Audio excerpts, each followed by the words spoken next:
Hi, I'm Alex. You might be wondering, depending on the climate that you live in, how solar might work for you, whether you live in a very sunny climate or a very cloudy or rainy climate. You might be thinking that not enough sun will be getting to your roof to make your solar system worth it. And it's true that depending on whether you live in a very cloudy area or a very sunny area, that your solar system will be affected.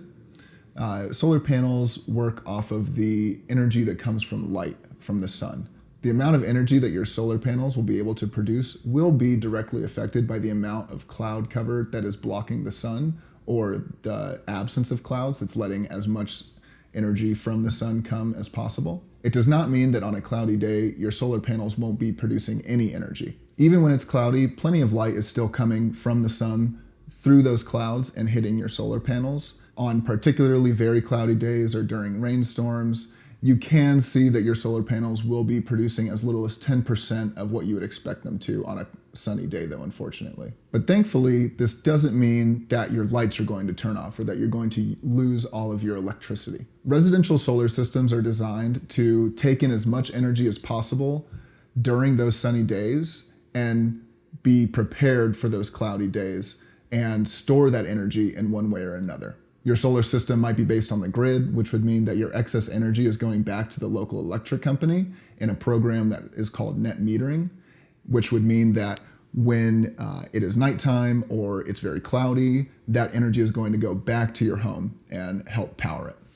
Or alternatively, you may be interested in having a battery, which would take your home off of the grid and be storing that solar energy into a battery for the times when your solar panels are not producing enough energy to keep the lights on.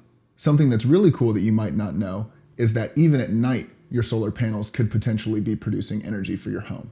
Although it's a very small amount of energy, on particularly bright nights that are lit up by the moon, enough light can be reflected off of the moon from the sun, and it could be hitting your solar panels, potentially giving your home just a little bit more energy.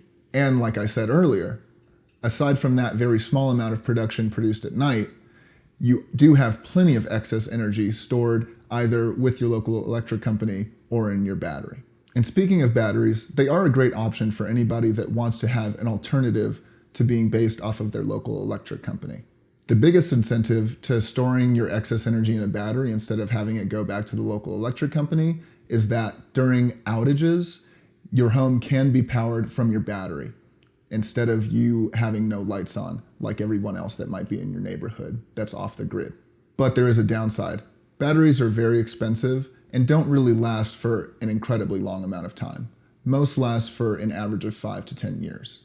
It is likely that over the next few years, as the technology improves, that battery prices will go down, but you don't have to make a decision yet.